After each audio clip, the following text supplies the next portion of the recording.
Intensification des opérations militaires russes près de Sudja. Les tensions continuent de s'intensifier à la frontière russo-ukrainienne, alors que les forces armées russes se rapprochent de la ville stratégique de Sudja, située à seulement 4 km de la ligne de front. Cette information a été rapportée par la chaîne Telegram Shot, mais reste pour l'heure non confirmée par le ministère russe de la Défense, qui n'a fait aucun commentaire officiel. Ce week-end, la région de Koursk a été le théâtre de combats intenses. Selon la même source, environ 400 soldats ukrainiens auraient été neutralisés dans cette zone, et 3 localités seraient désormais sous contrôle russe. Pushkarnoye, Hurskoye-Poreshnoye et Cherkassy-Poreshnoye.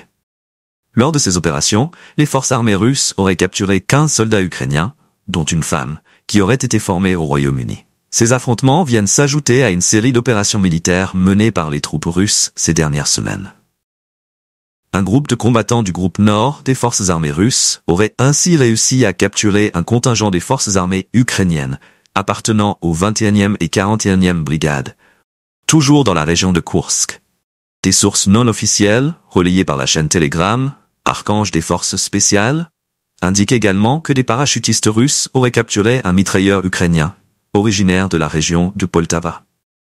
À ce jour, aucune confirmation officielle n'a été donnée par le ministère russe de la Défense concernant ces informations.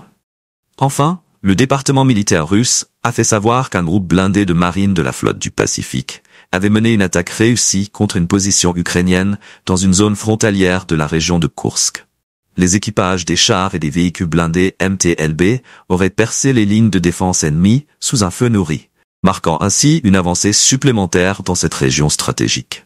La situation reste volatile. Et les regards sont désormais tournés vers Sudja, où la progression russe pourrait avoir des répercussions majeures sur l'évolution du conflit.